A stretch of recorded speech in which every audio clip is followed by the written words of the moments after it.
अस्सलाम वालेकुम। 10th class biology के चैप्टर नंबर 10 के फर्स्ट लेक्चर के साथ हाज़िर हूँ अदनान नवाज़, अदनान्स बायोलॉजी के साथ।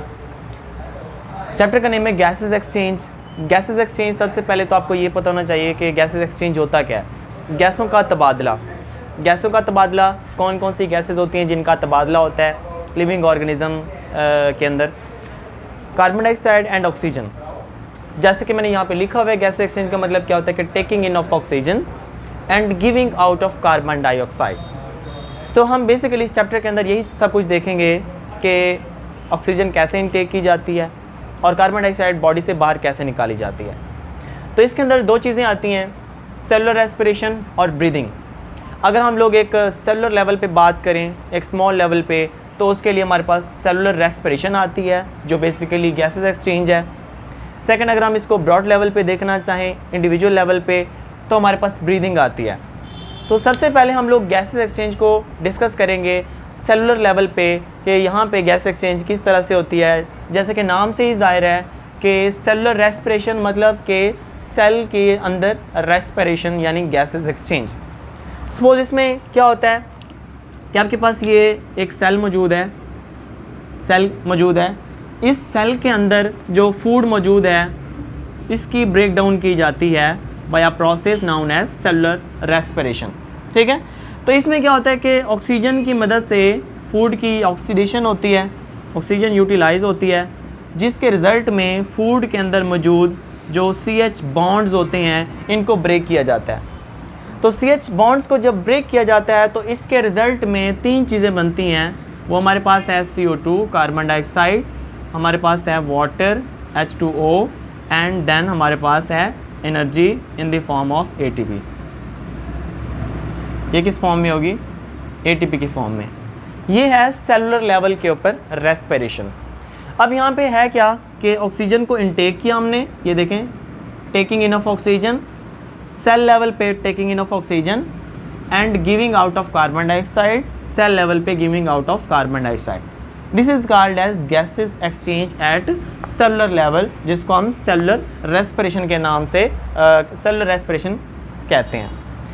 देन उसके बाद हमारे पास आता है ब्रीदिंग। अब हम डिस्कस करते हैं ब्रीदिंग के बारे में। ब्रीदिंग भी बेसिकली गैसेस एक्सचेंज है। इसमें क्या होता है कि एक इंडिविजुअल होता है, वो क्या करता है कि गैसेस को एक्सचेंज करता है, जिसमें ये होता है कि taking in of air and giving out of giving out of air. क्या होता है इसमें कि टेकिंग इन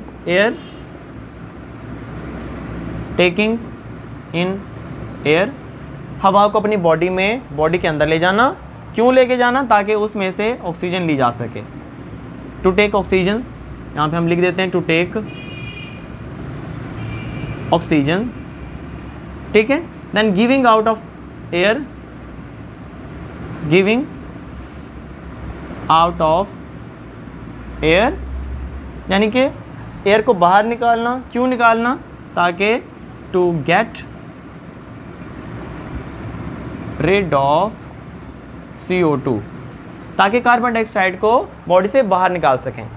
इन शॉर्ट हम ये कह सकते हैं कि हवा को अपनी बॉडी के अंदर लेके जाना ताकि उसमें से ऑक्सीजन निकाल सकें, और कार्बन डाइऑक्साइड को और हवा को बाहर निकालना ताकि उसमें से कार्बन डाइऑक्साइड को बॉडी से बाहर निकाला जा सके।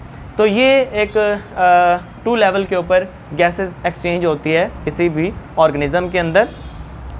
अब हम डिस्कस करते हैं गैसेस एक्सचेंज इन प्लांट्स। जी, अब हम देखते हैं गैसेस एक्सचेंज इन प्लांट्स के अंदर गैसेस एक्सचेंज किस तरह से होती है। हमें पता है कि गैसेस एक्सचेंज के लिए प्लांट्स के पास कोई वेल डेवलप सिस्टम नहीं होता। जैसे एनिमल्स के अंदर ऑर्गन सिस्टम्स होते हैं गैसेस एक्सचेंज के लिए, जिसको हम रेस्पिरेटरी सिस्टम कहते हैं, बट प्लांट्स के अंदर कोई ऐसा सिस्टम नहीं होता। प्लांट्स में हर सेल जो होता है वो डायरेक्टली इन्वायरमेंट के साथ कॉन्टैक्ट में होता है और वो डायरेक्टली इन्वायरमेंट के साथ गैस एक्सचेंज कर रहा होता है हर सेल। तो इसमें क्या होता है कि सबसे पहले हम यहाँ पे लीफ का स्ट्रक्चर बनाएंगे, वहाँ पे हम देखेंगे कि लीफ के स्ट्रक्चर के अंदर सेल किस तरीके से गैस एक्सचेंज कर रहे होते हैं डायरेक्टली इन्वायरमेंट के साथ। तो सबसे पहले यहाँ पे देखें, इसके ऊपर सबसे अपर लेयर जो होती है उसको हम एपिडर्मस कहते हैं। Epidermis is covered with cuticle,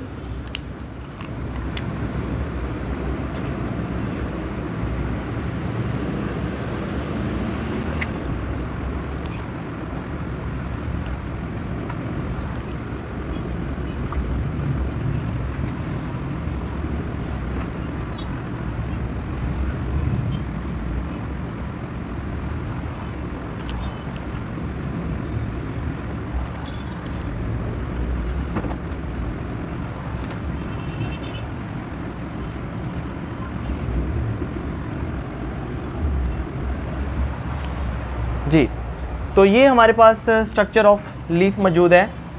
leaf का स्ट्रक्चर है हमारे पास।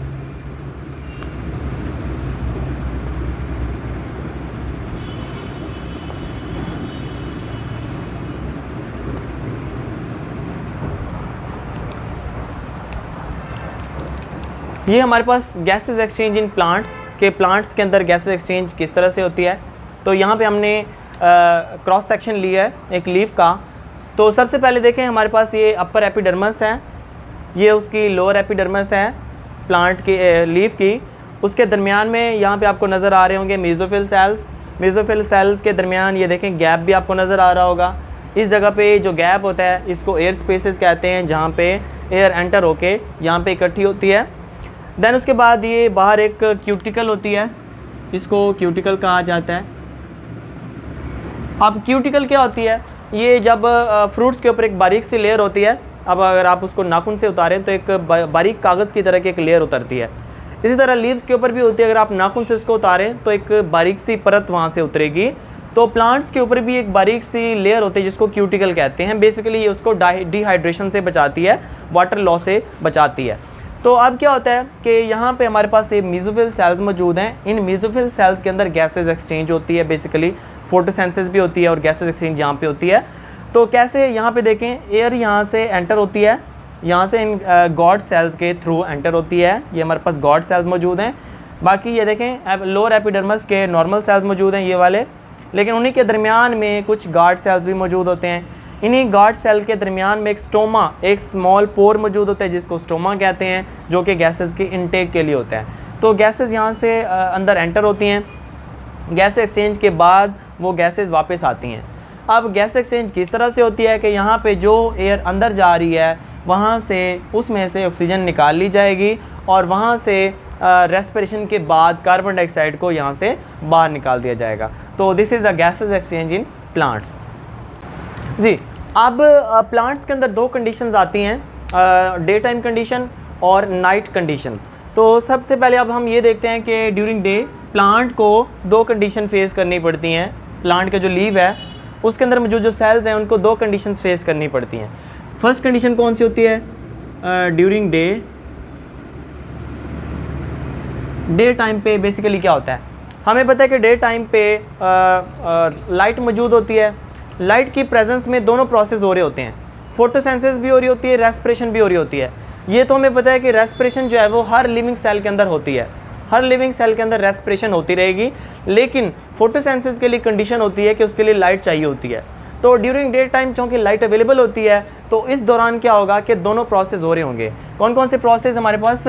फोटोसिंथेसिस का प्रोसेस भी हो रहा होगा, फोटो सिंथेसिस भी हो रही होगी, और एट अ टाइम यहाँ पे रेस्पायरेशन भी हो रही होगी। साइमल्टेनियसली दोनों चीज़ें यहाँ पे हो रही हैं डे टाइम पे। अब होता क्या है कि ये तो हमें पता है कि फोटोसिंथेसिस के दौरान जो गैस बनती है वो ऑक्सीजन होती है। इस दौरान क्या होगा कि जो ऑक्सीजन यहाँ पे बनेगी, ऑक्सीजन प्रोड्यूस्ड, जो ऑक्सीजन यहाँ पे बनी फोटोसिंथेसिस में वो यूटिलाइज हो जाएगी रेस्पिरेशन से। अब रेस्पिरेशन के दौरान जो कार्बन डाइऑक्साइड बनेगी वो यूटिलाइज हो जाएगी फोटोसिंथेसिस में। अब यहाँ पे क्या हुआ कि जो CO2 प्रोड्यूस हुई थी, जो कार्बन डाइऑक्साइड प्रोड्यूस हुई थी वो इधर रेस्पिरेशन में फोटोसिंथेसिस में यूटिलाइज हो जाएगी। इसका मतलब ये हुआ कि यहाँ पे गैसेस एक्सचेंज हो रही हैं एक इक्वल बेस पे, या हम ये कह सकते हैं कि यहाँ पे जो फोटोसिंथेसिस में जो गैस प्रोड्यूस हो रही है वो रेस्पिरेशन यूज़ कर रहा है, और जो रेस्पिरेशन पे जो गैस प्रोड्यूस हो रही है वो फोटोसिंथेसिस यूज़ कर रहा है। तो ये क्या होता है, एक दूसरे पे यहाँ पे डिपेंडेंट होते हैं। तो डे टाइम पे ऑक्सीजन जो है वो एक्सेसिव अमाउंट में भी प्रोड्यूस होती है। तो लेकिन अब हम क्या होता है कि जब हम ड्यूरिंग नाइट कंडीशन में आते हैं, तो ड्यूरिंग नाइट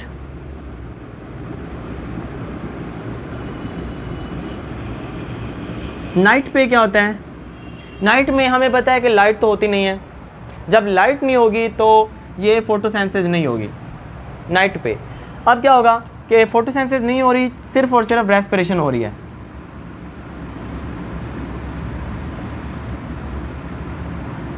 अब चूँकि रेस्पिरेशन हो रही है तो इन्वायरमेंट के अंदर मौजूद जितनी भी ऑक्सीजन है वो यूटिलाइज होती रहेगी। जो डे टाइम पे ऑक्सीजन बनी थी एक्सेसिव अमाउंट में, अब वो यहाँ पे यूटिलाइज़ होना शुरू हो जाएगी। यहाँ पे ये सारी की सारी ऑक्सीजन यूटिलाइज़ हो जाएगी, ऑक्सीजन कम पड़ जाएगी, लेकिन इसके साथ साथ यहाँ पे कार्बन डाइऑक्साइड भी रिलीज़ हो रही है, CO2 रिलीज़ हो रही है।